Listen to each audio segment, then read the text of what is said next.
ओम नमः ओम नमः ओम नमः। संतों की चरण उपासना से, विद्वानों के सत्समागम से, साधर्मियों के सत्समागम से, जिनवाणी के पठन श्रवण मनन से बहुत कुछ लाभ होता है। जो कुछ अपने को प्राप्त है यत् किंतु वो सब वितराग देव गुरु शास्त्र की परम कृपा का ही फल है, आचार्य भगवंतों का। संक्षिप्त में लौकिक और पारलौकिक, लौकिक शिक्षा विभाग का जो क्रम है, पारमार्थिक मोक्ष मार्ग में भी उसको अपन चिंतन करेंगे। लौकिक में जब हम अध्ययन करते थे तब स्वर व्यंजन और द्वादशाक्षरी, सबसे पहले स्वर सीखना होते थे। स्वर के बाद व्यंजन, क्योंकि व्यंजनों का उच्चारण स्वर के बिना नहीं होता है। और फिर स्वर और व्यंजन के संयोग का नाम बारखड़ी यानी द्वादशाक्षरी, क का की वगैरह। जब स्वर व्यंजन और द्वादशाक्षरी सीख लेते उतना ज्ञान हो जाता है। तो प्रथम कक्षा की पात्रता योग्यता रखने वाला फिर द्वितीय तृतीय आदि से हायर सेकेंडरी तक, और फिर विशेष ज्ञान के लिए कॉलेज में, क्योंकि नो नॉलेज विदाउट कॉलेज में अध्ययन करते हैं। फिर आगे बढ़ने के लिए डिप्लोमा और डिग्री कोर्स करते हैं। अगर डिग्री कोर्स कर लेते हैं तो फिर प्रोफेसर और लेक्चरार बन जाते हैं, और इसके बाद विशिष्ट योग्यता बढ़ जाती तो प्रिंसिपल बन जाते हैं, और इसके बाद काम करने की उम्र हो जाती है, एज पूरी हो जाती तो रिटायर्ड हो जाते हैं। ये लौकिक में शिक्षा विभाग का एक स्थूल क्रम है। अन्यत्र जो भी हो, हमने इसको इस प्रकार चिंतन किया है आत्मानुसार। यानी सिद्ध भगवान मनुष्य आयु पूर्ण होने से वो तो रिटायर्ड हो गए, सिद्ध भगवान, और सारी अनंत काल के लिए जो कुछ उन्होंने अर्जन किया वो उसका अनुभव करेंगे अक्षय अतीन्द्रिय आनंद का। 14वें गुण स्थान वृत्ति प्रिंसिपल साहब है। 13वें गुण स्थान वृत्ति वो प्रोफेसर और लेक्चरर है, जो श्रीमंतरादि परमात्मा है। चतुर्काल में स्वादि तीर्थंकर थे, वो प्रोफेसर, और साथी केवली वगैरह वो लेक्चरर है। और शपथ शनि का नाम है डिग्री कोर्स, उपशम शनि का नाम है डिप्लोमा। शपथ शनि के 4 गुण स्थान है, 8वां 9वां 10वां और 12वां। उपशम शनि के भी 4 है, 8वां 9वां 10वां और 11वां। और 6वां 7वां गुण स्थान कॉलेज है, यानी बिना भावलिंगी संत के 6वां 7वां गुण स्थान हजारों बार परावर्तन होता है, तब जाकर के कहीं को शनि आरोह करने का अवसर मिलता है। और इसमें भी क्षपक शनि आरोह का तो वही 6 से 6 महीने 8 समय 6 से 8 जीवों को ही अवसर प्राप्त होता है। तो 6वां गुण स्थान और एकादश प्रतिमा हायर सेकेंडरी दर्शन प्रतिमा, ये प्रथम कक्षा है। व्रत प्रतिमा द्वितीय कक्षा है।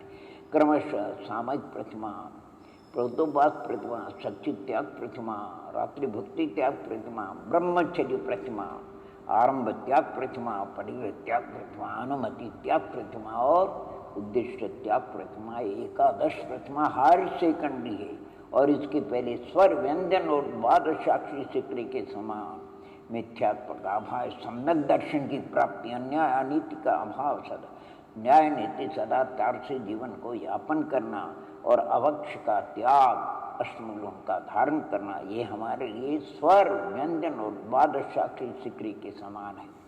इसलिए मोक्ष मार्ग में किसी भी भव्यात्मा को अगर आगे बढ़ना तो सबसे स्वर अर्थात मिथ्यात्व का अभाव, अर्थात सम्यक दर्शन का प्रादुर्भाव। सम्यक दर्शन का मतलब व्यवहार का अलग परमार्थ का, अर्थात वीतराग देव गुरु शास्त्र का श्रद्धान और जीवादि तत्वों का श्रद्धान, स्वपर का श्रद्धान, आत्मा का श्रद्धान, 8 अंग सहित और 25 दोष रही, विपरीता विनिवेश रही, दर्शन मोहादि के उपशमादि पूर्वक।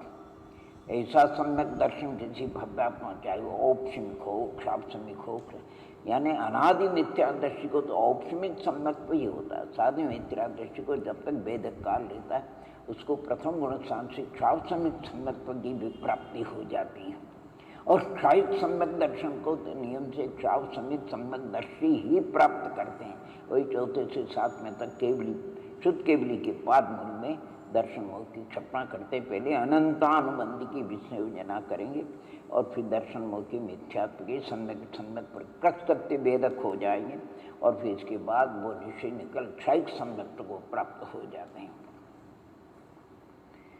तो इस प्रकार सम्यक्त्व का प्राप्त होना ये हमारे लिए स्पर्श सीखने के समान है। व्यंजन सप्त रत्नों का त्याग होना और सदाचार न्याय नीति से अपना जीवन मानवता के समान यानी अपने जीवन को व्यवहारिक जीवन को चलाना और अवक्ष का त्याग यानी अष्टमूल गुण का धारण, ये हमारे लिए यानी स्थूल रूप से अष्टमूल गुण का पंचानुव्रत और मध्यमांस मधु का वगैरह जो भी त्याग है, ये स्वर व्यंजन और द्वादशाक्षरी सीखने के समान इसकी जितनी पात्रता है अर्थात जगन्य मध्यम उत्कृष्ट पाक्षिक है, अब वो दर्शन प्रतिमा का पात्र हो जाता है। वो दर्शन प्रतिमा को धारण करने फिर दर्शन प्रतिमा चरणानुयोग की पद्धति है, इसमें दर्शन आदि प्रतिमा को और करणानुयोग से संयम संयम लब्धि के स्थान है और इसमें भी अनेक भेद है।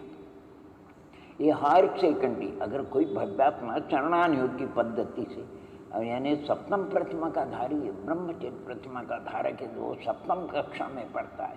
शुल्ल ये मार्ग वो 11वीं कक्षा में हर सेकंड में पढ़ते हैं। किसी की पहली प्रतिमा है तो अभी पहली कक्षा है, दूसरी प्रतिमा है तो दूसरी कक्षा है, 8वीं प्रतिमा है तो 8वीं कक्षा है, चौथी प्रतिमा चौथी कक्षा है।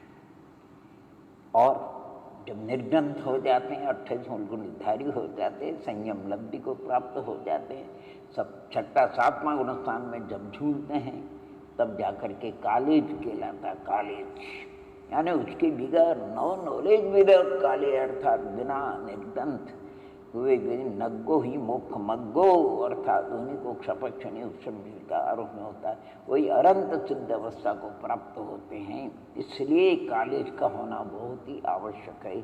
और श्रेणी उपशम श्रेणी चढ़ते हैं उतरते हैं, लेकिन क्षपक्षणी तो चढ़े सो चढ़े, उतरने का काम नहीं है और वो केवल ये को प्राप्त हो जाते हैं, फिर अयोग गुण स्थान को प्राप्त होते हैं और सिद्धत्व को प्राप्त होते हैं। ये क्रम जैसे लौकिक में ऐसे परमार्थ में भी यही क्रम है। इसलिए आप और हम सम्यक प्रकार वितराग देव गुरु शास्त्री आयतन के अवलंबन से उनको सबसे पहले स्वर सीखने के समान मिथ्यात्व का अभाव कर सम्यक दर्शन का प्रादुर्भाव करना और न्याय नीति से हमारा जीवन यापन करना, सत्य दर्शन का त्याग करना और अष्टमूल गुण का धारण करना और अवक्ष का त्याग करना, फिर दर्शन प्रतिमा संसार शरीर भोगों से विरक्ति। यानी क्या गजब का रत्नकरण शावकाचार्य में प्रतिमाओं का उल्लेख किया। दर्शन प्रतिमा अगर हो आहा पंच परमिष्ट का परम भक्त श्रद्धालु होता है, संसार शरीर भोगों से विरक्ति होती, यद्यपि उसके अनुव्रत यह भी साधन है अतिचार वगैरह। दूसरी प्रतिमा में 12 व्रत होते हैं, 5 अनुव्रत 3 गुण और शिक्षा व्रत अतिचार वगैरह उनको। तीसरी प्रतिमा त्रिकाल सामयिक प्रतिमा जिसको, चौथी पोस्तों बाद उत्तम मध्यम जगन्य अष्टमी चतुर्दशी पर्व। पंचम प्रतिमा सच्ची त्याग प्रतिमा है। छठी प्रतिमा रात्रि भुक्ति त्याग प्रतिमा है 9 कोटि से।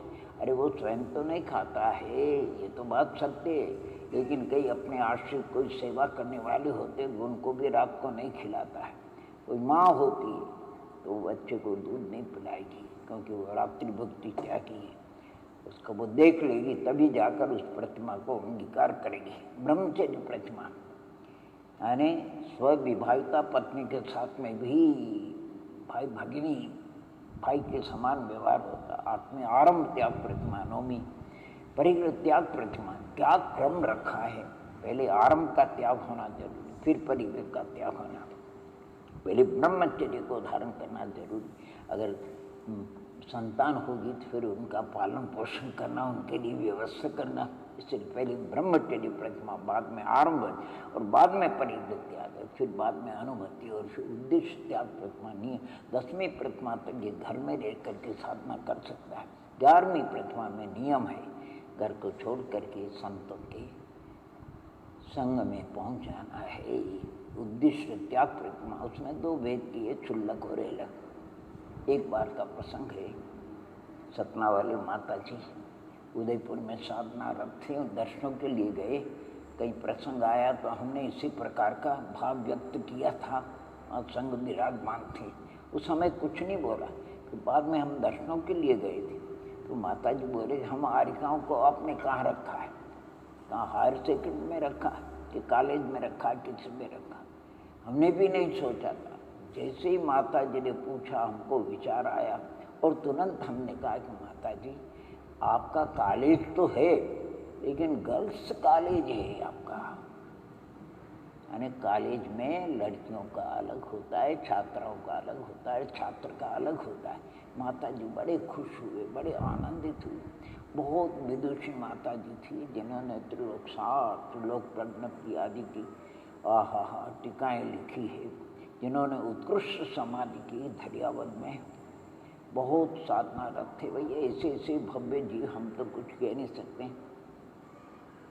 आने बड़ा आनंद आता है जब उनकी समाधि चल रही थी और बड़ा सर्ग और अपूर्व सागर जी और वर्धमान सागर जी क्या गजब की, क्या उपवास करते थे और क्या साधन उनका चिंतन था।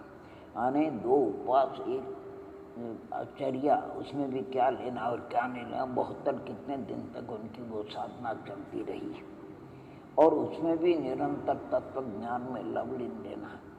अरे और हम दर्शनों के लिए, एक संदेश आया था कि हमारी समाधि होने पर दर्शनों के लिए आ गए।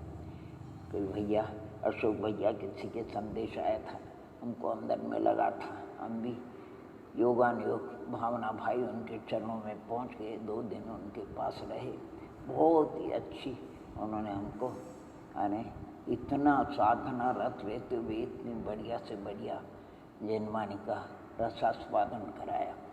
तो संक्षेप में सभी भव्यात्माओं को इसी विधि से, अगर हमें रिटायर्ड होना, सिद्ध होना है, तो सिद्ध होने के लिए प्रिंसिपल 14वां गुणस्थान होना अनिवार्य, और उसके लिए 13वां गुणस्थान होना जरूरी है। चाहे आप प्रोफेसर लेक्चरर मत हो, मुख के भी चलेगा, लेकिन 13 उसके लिए क्षपक क्षणी का आरोहण जरूरी है, अर्थात बिना क्षपक क्षणी के 12वां गुणस्थान नहीं होता।